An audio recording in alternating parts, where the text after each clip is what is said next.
What's up, y'all? This is your boy Paul from Preview Media. Um, Hope you're doing safe out there. With this COVID situation, I know it brought a lot of issues in people's lives. One thing in particular, evictions. I have worked in the property management industry for a while now, so I really want to share some advice with people who may be struggling to pay their rent. There's just a few things you can do. If you want, one big thing that I always tell prospects is you can look for a nonprofit. One huge nonprofit is a church. They typically, if you find some churches out there, they will sponsor you for rent. So if you're struggling, you're falling behind because of your job, they will be able to help you with your rent. And, just Google rental assistance. There's plenty of nonprofits out there that are willing to help you pay your rent. So that is one thing you can do too. Another piece of advice that I give people, if you feel like you are going in a direction where you may not be able to make payments, but you're in good standings with your current community, you can sublease. And, that's one nice option you can have. You just have to make sure that that person that's going to take over the lease, of course, has good rental history, can actually make the payments. One drawback is when, I must mention, when that person does come in to sublease the apartment, they will take full possession of the apartment and the lease, which means if you pay the deposit, they'll take the deposit. So if you want one word to the wise, if you want to have that subleaser come in and pay you a deposit, that way you're not losing out on anything. So that's another option too, sublease. Another thing is communication is important. Excuse me. Communication is very important. So if you want to get in contact with the actual office or the property management company, see if you can work out a payment plan. You can most definitely see if you can work something out. They may be able to, figure something out where they can delay the process of sending you to evict you, or send you to collections, rather. So, just communicate with them.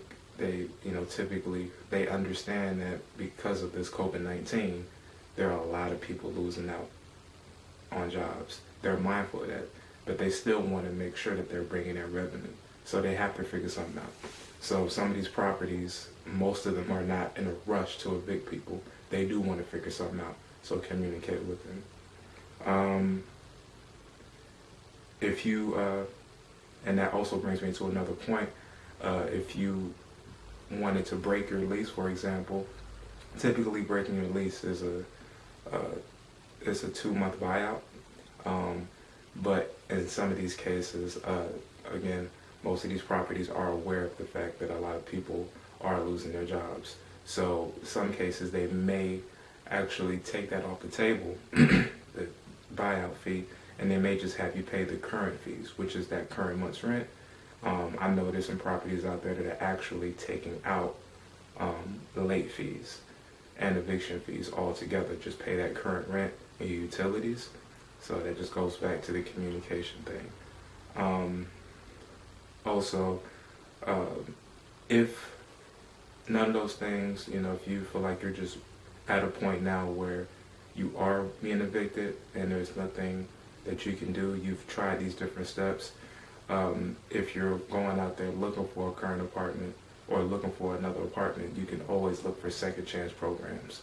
So if you're a little afraid that you might have something on your record, like a rental history, on your rental history rather, you may have an eviction, you can always get in contact with that old property management company if they still have the account, and see if you can work out a payment plan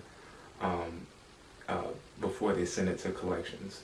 Now, if they do send it to collections, you can also get in contact, because that's typically what they do. They'll sell that account, that debt, to the collection agency, and that collection agency will come and receive that revenue, try to at least, from you.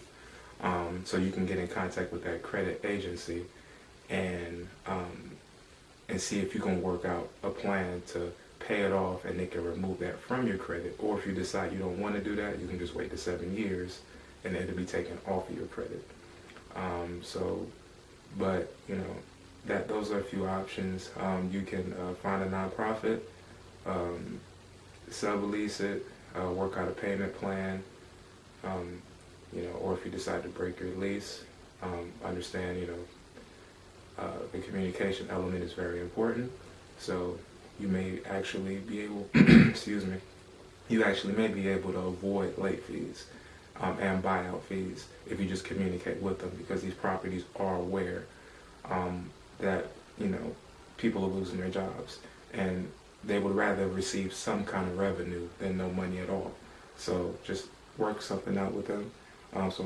Payment plan, figure out ways of avoiding having your rental history being tarnished because of this pandemic. So just communicate with them.